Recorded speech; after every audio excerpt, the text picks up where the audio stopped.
Hi friends, if you are viewing my channel first time, please subscribe to my channel for more updates on embedded systems. Today we are mainly discussing about an Flexray and CAN protocol comparison. First one is bus conflicts. How to resolve the bus conflicts in CAN and Flexray, that we will discuss in this slide. CAN uses arbitration process to resolve the bus conflicts using CSMA CD technique, carrier sense, multiple access and collision detection. For example, we have a CAN network. Number of CAN nodes are connected in a single CAN network, and the number of nodes wants to access the CAN bus at a same time. But only one CAN node can wins the priority, which is having the lowest CAN ID that will wins the priority.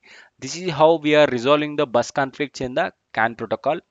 Flexray uses TDMA or FTDMA. TDMA means time division multiple access, or FTDMA means flexible time division multiple access. Okay, here we wanted to understand more in FlexRay. Okay, here we have a FlexRay network and number of FlexRay nodes are connected in a single network. For example, FlexRay node 1 wants to transmit the data in a time slot 1. Okay, the other nodes can receive the data at the same time. Okay, similar way, if node 2 wants to send the data in a time slot to T2, okay, at that time node 2 can send the data, other nodes can receive the data. This is how we are resolving the bus conflicts in the Flexray protocol. We will understand more in a Flexray protocol in the next upcoming sessions. And the speed, CAN operates at max speed of 1 Mbps and FlexRay operates at max speed of 10 Mbps. It is the 10 times faster than the CAN protocol FlexRay. Okay, and it is mainly for the high data transfer and secure for the power steering and so many applications we will use this FlexRay network. And here number of lines for the communication. CAN uses two wires, CAN high and CAN low. Flexray uses also two wires, bus plus and bus minus.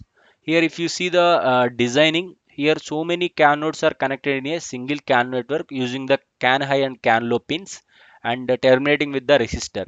Similar way here also number of Flexray nodes are connected in a single network using this bus plus and bus minus. Okay, here only the difference we will use the different naming conventions, and here CAN controller, here it will manages the data. Here Flexray controller will manage the data, and CAN transceiver it will convert the data from TTL to and CAN bus standard. Similar way CAN bus standard to again TTL. Similar way Flexray transceiver also it will convert the voltages from the TTL to and Flexray bus standard. Similar Flexray bus standard to the TTL. This is how we will use the Flexray transceiver similar way as similar to the CAN transceiver.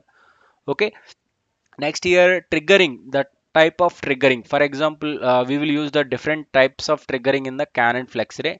CAN uses an event triggering protocol. Okay, we will be calling it as event triggering. Nothing but whenever is there any need of data to be transmitted, at that time we will try to send the data from one node to another node. Okay, this is nothing but event triggering protocol. And Flexray is a time triggered protocol and also event triggering protocol, and here it supports both. Okay, time triggered, as we discussed, particular time slot will be able to send the from particular node. Okay, this is how time triggered, particular time slot only particular node can send the data. Here event triggering we have the like dynamic slot. Okay, that also act as a can event triggering protocol.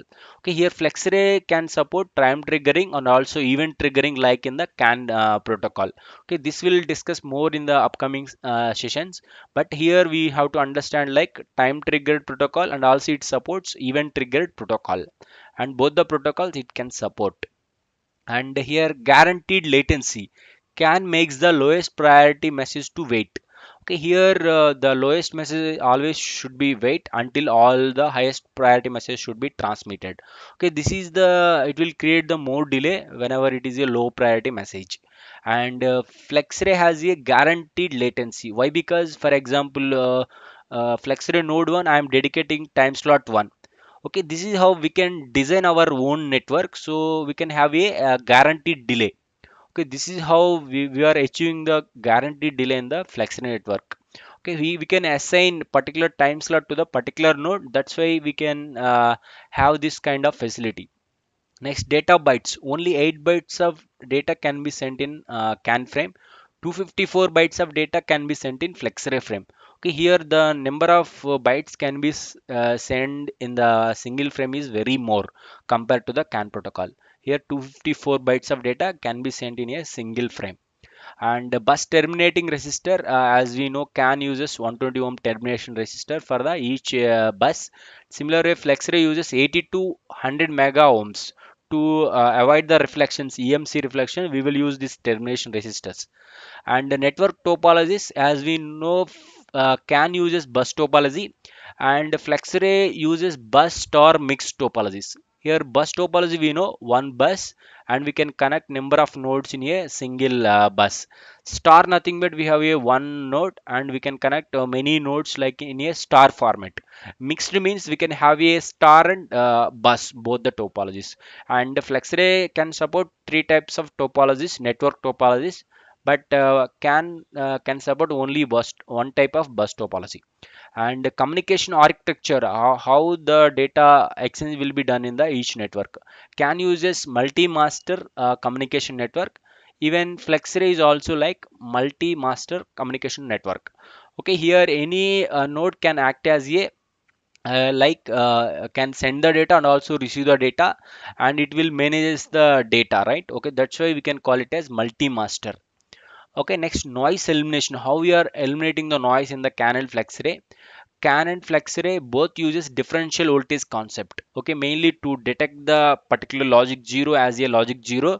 So mainly we will use the differential voltage concept. Even in UART also we will use the differential voltage only. Okay, mainly in the negative voltages. Okay, okay, here if you want to observe more this one voltage levels. Okay, here as we know, recessive is both CAN high and CAN low, driving 2.5 volts. Dominant is nothing but CAN high is 3.5 volts, CAN low is 1.5 volts. Okay, this we are calling it as dominant, nothing but logic 0 we are representing like this, and logic 1 we are representing both are 2.5 volts. Similar way here, recessive and dominant, we are deriving so many states in the Flexray. Okay, here we have the Flexray. First one, recessive bus level, ideal low power. Okay, here in our transceiver we have so many modes in a Flexray transceiver. First one is ideal low power. Okay, in this mode both the bus plus and bus minus pins can drive 0 volts. Okay, at this point of time we can call it as recessive bus level, and ideal low power. And similarly, recessive bus level ideal state. Okay, initially it will be in ideal low power. Always it will send the bus plus and bus minus with 0, and next it will go to the ideal state. Whenever there is no need of data to be transmitted, at that time it will be in ideal state. Here both bus plus and bus minus will drive the voltages like 2.5 volts, like as it is in the recessive state in the CAN protocol. Okay, this is how the recessive level we define into the two types. And also dominant also we divide into the two types. Okay, here data 0 and data 1 we can call it as. Data 1 nothing but whenever the bus plus is high and bus minus is low. Okay, at that time we are mentioning it as dominant bus level data 1. Okay, here nothing but one of the this one logic 1. Logic 1 we are denoting like bus plus is 3.5 volts, bus minus is 1.5 volts. This is like bus plus means positive voltage, this bus minus means negative voltage. Okay, here if the voltage range is 2 volts to 0.3 volts, then we can mentioning like as a data 1. Okay, always in the recessive, one is high and another is low. Okay, similar way we are defining in the dominant state two types. One is like data 0 and data 1. Okay, here data 0 bus minus is high, minus 3.5 volts, nothing but. This is bus minus means negative voltage, minus 3.5, and 1.5 is bus plus. At that time we will get the negative voltages, minus 6.2, minus 2. Okay, until this voltages we can denote like a data 0. Okay, this is how we are denoting in the Flexray standard. Okay, whenever the bus plus is high and the bus minus is low, at that time we can call it as a data 1, nothing but logic 1. And here whenever the bus plus is negative, nothing sorry, 1.5 volts, and bus minus is 3.5 volts, at this time we can denote like a logic 0. This is how we are denoting in the Flexray network. This is how we denoted in the CAN network. That's all friends. Thank you for watching.